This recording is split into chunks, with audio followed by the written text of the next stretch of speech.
2m ED, এটা ভাগ আকারে যাবে না, এটা নিচে ভাগ আকারে যাওয়া, পাশে গুণ আকারে যাওয়া, একই কথা লেখা, একই কথা না। বলো তো এই রুট ভি নিচে 2 আছে আর কিছু। এখন একটু এটা নিয়ে চিন্তা করো। দেখো তো এই রকম যদি থাকে, তুমি চাইলে এই একটা মেথড তুমি 10 জায়গায় ভুল করতে পারো না, এক জায়গায় ভুল করতে পারো, 10 জায়গায় ভুল করতে পারো, 20 জায়গায় ভুল করতে পারো। তুমি ইচ্ছা করে ভুল বাড়াইলা, আরো বেশি ভুল করলা। ভুল বাড়ানোর তো সীমা নাই, ওটা আনলিমিটেড। যত বেশি ভুল করতে তত বেশি ভুল করার সুযোগ আছে।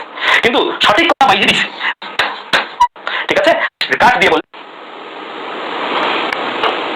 ঠিক আছে? তবে আর নতুন কোনো টপিক এক ক্ষেত্রে, কারণ পরীক্ষাগুলো খুবই ঘন শিডিউলে হচ্ছে এবার। বিগত বারগুলোতে ভার্সিটি অনেক দেরিতে হইতো, দেরিতে হলে যারা ডেডিকেটেডলি ভার্সিটি প্রিপারেশন নিত তাদের ক্ষেত্রে একটু কম্পিটিশন রাইজ করতো। মেডিকেল পরীক্ষা দিয়ে অনেকে আসতো এখানে ভার্সিটি প্রিপারেশন নিতে, ইঞ্জিনিয়ারিং পরীক্ষা দিয়ে অনেকে আসতো এখানে ভার্সিটি প্রিপারেশন নিতে। তো তোমাদের জন্য কিন্তু সুবিধা, কারণ কি দেখবা যারা মেডিকেল প্রিপারেশন নিচ্ছে তারা কিন্তু এখন ম্যাথ পড়ার সময় পাচ্ছে না, তারা ম্যাথ পড়তে পারতেছে না। ম্যাথ পড়তে না পারলে তারা যখন মেডিকেল পরীক্ষা দিয়ে আসবে, ম্যাথ পড়তে পড়তে বা ফিজিক্সেরও ম্যাথ, ফিজিক্স তাদের ফিজিক্স আর ভার্সিটি ফিজিক্সের ডিফারেন্স আছে অনেক, পড়তে পড়তে দেখবা যে টাইম শেষ। আবার যারা ইঞ্জিনিয়ারিং প্রিপারেশন নিচ্ছে তারা কিন্তু বায়োলজি পড়তে পারবে না, তারা বায়োলজি পড়ার সময় পাবে না। কিন্তু তো বায়োলজি যেহেতু পড়তে পারবে না, তো বুঝতে পারতেছো যে মানে ইঞ্জিনিয়ারিং ক্যান্ডিডেটরা বা মেডিকেল ক্যান্ডিডেটরা আগে যে হানাটা দিত ভার্সিটির উপরে, এখন কিন্তু সেই হানাটা কম হবে। এখন এটা সুবিধা হচ্ছে ভার্সিটি স্টুডেন্টের জন্য। এই শিডিউলটা বেনিফিট যদি কেউ পায়, বেনিফিট পাবে হচ্ছে ভার্সিটি স্টুডেন্টরা। তো তোমরা এই সুযোগটাকে কাজে লাগাও, অ্যাডভান্টেজটাকে কাজে লাগাও। এই অ্যাডভান্টেজটা কাজে লাগাইলে তোমরা দেখবে যে তোমাদের আগে যেটা ছিল যে ইঞ্জিনিয়ারিং ওরা অনেক টপ র্যাঙ্কে থাকতো, এখন তোমাদের টপ র্যাঙ্ক করার চান্স অনেক হাই। এবার ওয়েটিং এর যাওয়াটা প্রবাবিলিটিও কমে যাবে। আগের দেখা যেত যে ওয়েটিং অনেক কমে যেত, ওয়েটিং এর যাওয়ার প্রবাবিলিটি আশা করি কমবে। দেখা যাক কি হয়। তবে যাওয়া ভালো জন্য আর কয়েকটা মাস, অলমোস্ট ডিসেম্বরটা শেষ, আর 1 থেকে 2টা মাস আর কি, 2টা মাসের আড়াই মাসের মধ্যে হয়ে যাবে। আড়াই মাসের মধ্যেই তোমাদের পরীক্ষার টেনশন শেষ হয়ে যাবে। আড়াই মাসের মধ্যে যদি শেষ হয়ে যায়, রেজাল্টটা দিয়ে দিবে 3-3.5 মাসের মধ্যে। তুমি বেসিক্যালি নতুন বছরটা 24 সালটা অনেক সুন্দরভাবে শুরু করতে পারবা। জাস্ট এই প্রথম 2 মাস একটু পরিশ্রম করতে হবে, পরে 6 মাস 7 মাসের একটা বন্ধ পাবা। 6 থেকে 7 মাসের একটা বন্ধ পাবা, কারণ যেহেতু পরীক্ষা আগে নিয়ে নিতেছে, কিন্তু সেমিস্টার তো শেষ হয়নি। ইউনিভার্সিটিগুলোকে সেমিস্টার তো শেষ হয়নি, সেমিস্টার শেষ হবে তারপর তোমরা জয়েন করতে পারবা। সেমিস্টার শেষ হওয়ার পর যেহেতু জয়েন করতে পারবা, মানে তোমরা 23 ব্যাচ যারা আছো অ্যাডমিশনের পরে বিরাট একটা বন্ধ পাবা। এবারের অ্যাডমিশন ক্যান্ডিডেটরা বিগত বারগুলোতে যাই বন্ধ হয়েছে, তোমরা তার চেয়ে অনেক বেশি বন্ধ পাবা। সো 24 সালটা বলতে পারো পুরোটাই আরামে যাবে। যদি 2 মাস ভালো করে কাটতে পারো, 24 সালটা পুরোটাই আরামে যাবে এবং সম্মানের সহিত আরামে যাবে। শুধু আরামে না, যদি চান্স পাও সম্মানের সহিত আরামে যাবে।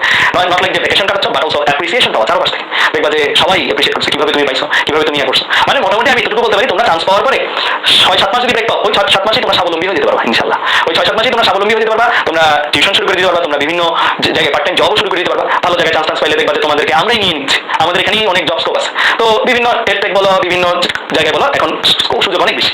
তোমরা স্কিল ডেভেলপ করতে পারো। মানে মোটামুটি তোমরা এরপর থেকে মানে এই 2 মাসই মনে করবা জীবনে শেষ, বাবা মা থেকে টাকা নেওয়ার সময়। এরপরে এই 2 মাস পরে আমি চান্স পেয়ে যাবো, চান্স পেয়ে যাওয়ার পরে আমি স্বাবলম্বী হয়ে যাবো। ঠিক আছে? ওই টার্গেটে ইনশাল্লাহ পড়ো। আর 2টা মাস তোমার নির্ভরতার মাস, বা এরপর থেকে ইনশাল্লাহ স্বাবলম্বীর মাস। সেগুলোতে দেখবা যে ফিলিংসই আলাদা, মানে পুরা জীবনের প্রতি ইয়েই চেঞ্জ হয়ে যাবে। মানে তোমার ভীষণটা জীবনকে যেভাবে দেখতে আগে, এখন এরপর জীবনটাই তুমি ভিন্নভাবে দেখবা। নিজের উপার্জন দিয়ে যখন তুমি ফ্যামিলিকে গিফট করতে পারবা, তোমার নিজেকে গিফট করতে পারবা। আগে যে সবগুলো পূরণ করতে পারবে না, সবগুলো সবই পূরণ করবে। এই যেমন আজকে যে ক্লাসটা নিলাম, এই ক্লাসে কপি পেস্ট করে পড়াই দাও না আরেকজনকে। চান্স পাওয়ার পরে পড়াইলে তুমি যে টাকা পাবো, চান্স পাওয়ার আগে পড়াইলে দেখবা সেটা দিচ্ছে না। তো চান্স পাওয়ার পরে এই ক্লাসে কপি করে পেস্ট করে পড়াই দিলে দেখবা যে একটা ক্লাস দিয়ে তোমার পার ক্লাস 2000-3000 টাকা করে পেমেন্ট পেয়ে যাচ্ছে বিভিন্ন জায়গায় পড়াইতে গেলে। হ্যাঁ, আর এছাড়াও টিউশন বা এগুলো আরো ইনকাম তো আছে। সো বুঝতে পারছো কত টাকার অ্যাসেট তোমাদের দিয়ে দিচ্ছি আমরা সব ভাইয়ারা মিলে, যে যতগুলো ক্লাস সবগুলো ক্লাসে গুণ দিবা জীবনে, যতবার পারবা 2000 দিয়ে। 2000 কম বললাম, আরো বেশি দেয়। হ্যাঁ, তাহলে বুঝতে পারছো প্রতিটা ক্লাস 150 টাকা যদি হয়, দ্যাট মিন্স তুমি একবার করে যদি 150 টাকা ক্লাসই কপি পেস্ট করে পড়াই দাও কাউকে, 3 লাখ টাকা ইজিলি পেয়ে যাবা। বুঝছো?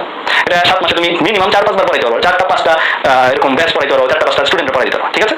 তো ইনশাআল্লাহ ভালো কিছুই হবে। 2 মাস খালি 24 সালের কষ্ট যাবে তোমাদের, 7-8 মাস ব্রেক, 24 সালটা পুরাই আরামে যাবে যদি চান্স পাও। চান্স না পেলে অন দ্য আদার হ্যান্ড খুব বাজে যাবে, খুবই বাজে যাবে। কারণ তখন মনে করে কি যে চান্স পায়ে গেল, বন্ধ নাই, ক্লাস শুরু হয়ে গেল, এনজয় করতে পারলো না, ঠিক আছে। যে চান্স পাইনি তার জন্য বাকিদের সুখ অত বেশি দেখা লাগতেছে না। কিন্তু যদি চান্স না পাও অন দ্য আদার হ্যান্ড, তাহলে তুমি দেখবে কি সময় কাটে না কেন, ওই রকম একটা ফিলিংস হবে যে ওরা এত এনজয় করতেছে আর তোমার দিকে কোনো ইয়ে হচ্ছে না। হ্যাঁ, পরে যখন আমার ইউনিভার্সিটি স্টার্ট হয়ে যাবে, হয়তো তুমি প্রাইভেট বা ন্যাশনালাইজ চলে গেছো, তখন হয়তো নিজেকে নর্মালাইজ হবে। কিন্তু ওই নর্মালাইজ হওয়ার পিরিয়ডটা অনেক দূরে। সো তোমার 24 সালটার মধ্যে চান্স পাওয়ার সুফলটা সবচেয়ে বেশি পাবে। আর এছাড়াও সারা জীবন ব্যাপী সুফল তো ইনশাআল্লাহ যদি তুমি কাজে লাগাও ইউনিভার্সিটিটাকে, তাহলে তুমি পাবে। বাট এই 24 সালটা তোমাদের হাতে নাতে আউটপুট দিবে ইনশাআল্লাহ। ঠিক আছে? আল্লাহ হাফেজ তোমাদের সবাইকে, ধন্যবাদ।